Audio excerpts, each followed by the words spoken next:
Hey, what's up everyone? How's it going? This is Waj, and in this video we'll be doing a direct comparison between the iPhone 6 Plus and the BlackBerry Classic. Now, even though these two phones are coming from worlds apart, I really want to see how they kind of compare against each other. It's considering the popularity of the iPhone 6 Plus. Now, we've already done a comparison between the Classic and the standard iPhone 6, but I'm going to see how the 6 Plus fares against the Classic. So without any further ado, if you're interested in this video, stay tuned and let's get right into it. So the first thing that we're going to take a look at is the overall design between these two, and you can see again they're kind of worlds apart. The BlackBerry is just perfect for one-handed use because it's pretty compact overall, versus the iPhone 6 is certainly in the phablet category because of that large 5.5-inch display, but the bezels are pretty thin, and the 6 Plus is impressively thinner and lighter than the Classic. Now, ergonomically, the new BlackBerry Classic is very similar to the Bold 9900 that came out back in 2011. It's perfect for most people regardless of their hand size, and the button execution is also well designed. Basically, you have a power standby switch at the top of the device as well as volume buttons on the side, and in the middle of those volume buttons you have a button for activating the voice command features. Now, in terms of the build materials, both the iPhone 6 Plus and the BlackBerry Classic are fairly well made using pretty high quality build materials. The iPhone 6 specifically is made of aluminum, and the BlackBerry Classic is made out of a mixture of polycarbonate plastics, rubbers, and aluminum, and has a metal band around it, which definitely gives the device the classic BlackBerry look, which is definitely very premium. Now, being a larger phone, the iPhone 6 Plus is certainly kind of an awkward phone to use from time to time, especially if you don't have larger hands. They do have a one-hand operation mode, and you can use the phone in landscape mode as well to kind of justify the overall larger screen size. But one thing is certainly sure is that having that aluminum back definitely makes the phone a little bit slippery if you don't have a case. But one thing I do like about the new Classic is that it does have a nice rubberized back, so you get a much more good grip of the phone, reducing the likelihood of it actually dropping. Now, make no mistake about it, the only reason why we have the new Classic over here is BlackBerry is trying to appeal to their customers that used to use BlackBerries, perhaps the old Bold generations, and now have moved to Android phones and perhaps iPhones, and are kind of missing the physical functionalities of what a BlackBerry offers, and that's primarily center stage, that beautiful full-size QWERTY keyboard. Now, in terms of the keyboard,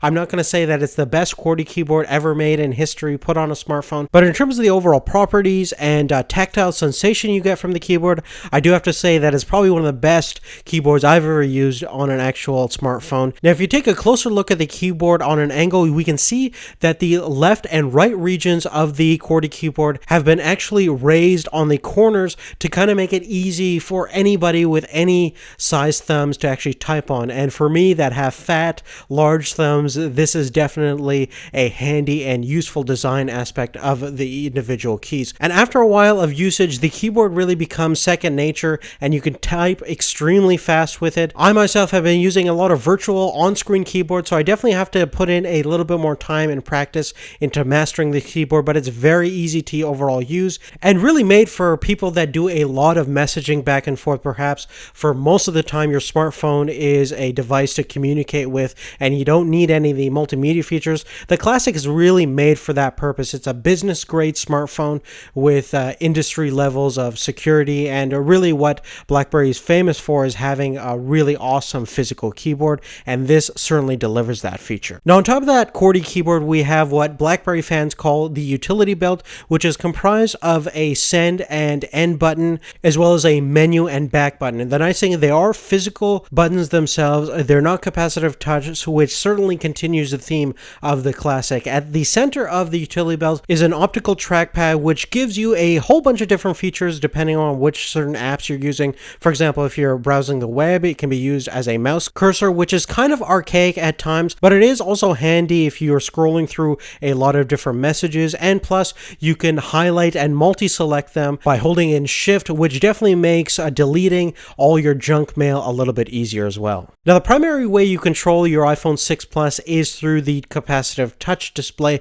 which is very responsive, and the keyboard that comes with iOS 8 is fairly good for being a virtual keyboard. Additionally, one of the reasons why I want to compare the iPhone 6 Plus with the new BlackBerry Classic is that the 6 Plus has very nice spaced out keys keys. It's a little bit more easier to type in, I find, than the standard iPhone 6 because the keys are very nicely spread out and you have more surface area and real estate with the keys. So if you do a lot of typing and messaging and emailing back and forth, the iPhone 6 Plus is certainly a handy tool because of that larger screen. But you don't have the tactile sensation, the clicky feel, and intuitive response that you get from the BlackBerry Classic. And it really depends upon what you personally prefer. Some people really do like the physical keyboard. Others can type just as fast on a virtual keyboard. So you definitely have to try out both of them and see what fits best for you. Now, the displays on these two devices couldn't be any more different. Basically, we have a massive 5.5-inch full HD display on the iPhone 6 Plus versus a 3.5-inch display that has a resolution of 720 by 720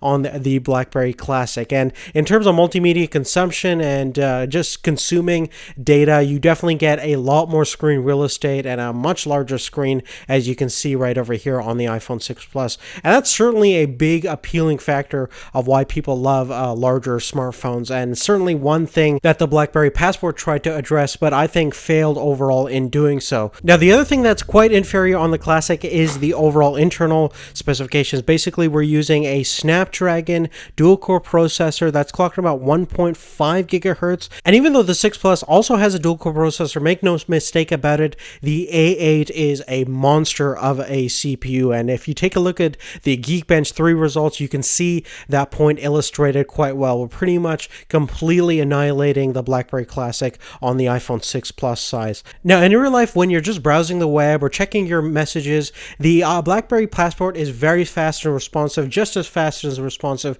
as any iPhone. And in fact, because it has a lower resolution screen and it has to load less information, at times you can load up websites a little bit faster than on the 6 Plus, which is certainly kind of interesting. And in terms of the overall RAM and multitasking capabilities, the BlackBerry actually has double the amount of RAM of 2 gigs versus 1 gigabyte of RAM on the iPhone 6 Plus. So in terms of the multitasking capabilities of the Classic, it's certainly a very capable device, allowing you to have a whole bunch of different apps running in the background without slowing down anything that you're currently working on. Furthermore, one other thing I like about the BlackBerry Classic is that it does have a microSD expansion slot, so you can upgrade the internal memory up to 128 gigabytes. Unfortunately, you do need a key to open and have access to that slot. Now, when we take a look at the rear-facing cameras of these two smartphones, they're fairly similar in terms of specs. Basically, both have 8 megapixel sensors and 1080p capabilities in terms of videos, but in terms of the actual quality is kind of a night and day difference.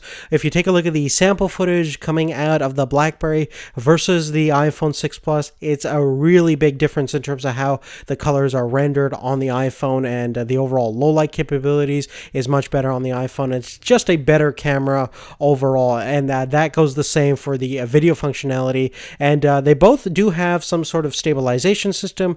We have optical stabilization on the iPhone, and we have kind of in-camera software-based stabilization on the BlackBerry. And even though the BlackBerry is not bad, it's kind of not in the same league compared to the stabilization of video you get on the iPhone 6 Plus. Now, continuing forward, in terms of battery life, I think they're very similar in terms of overall performance. I averaged about a day and a half to 2 days of just normal usage. Everyone's battery life is always going to be determined by how many messages they get and what kind of stuff they do on their smartphone, but I think the BlackBerry is a very efficient phone. Most people are not going to be using it for a lot of media consumption, and in most cases, it's going to do better in terms of its average kind of lifestyle and usage choice of applications you're going to find on the BlackBerry.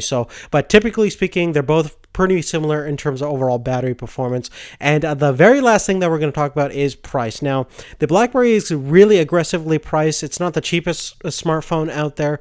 The OnePlus One is certainly a lot more aggressively priced in terms of premium smartphones at a bargain price, but it's certainly not bad for BlackBerry terms. It's affordable for pretty much anybody that's a business person and wants to get a simple messaging phone that can do all the multimedia features that they need, but they're not a big kind of movie or media consumption person, especially on their phone. So this is a perfect phone for somebody like that does a lot of messaging, and there's still a customer and people that specifically want a phone for a communication device. And I think in that area, the BlackBerry Classic certainly can deliver those kind of promises. But on that, guys, that's really it. If you have any specific questions about anything, make sure to leave that on a comment down below. Also, to give us a thumbs up, that would be really awesome. And again, check out the standard iPhone 6 comparison against the Classic. That is a pretty interesting video if you're kind of interested in getting smaller, compact smartphones. But apart from that, thanks so much for watching, and we'll see you later. Take care.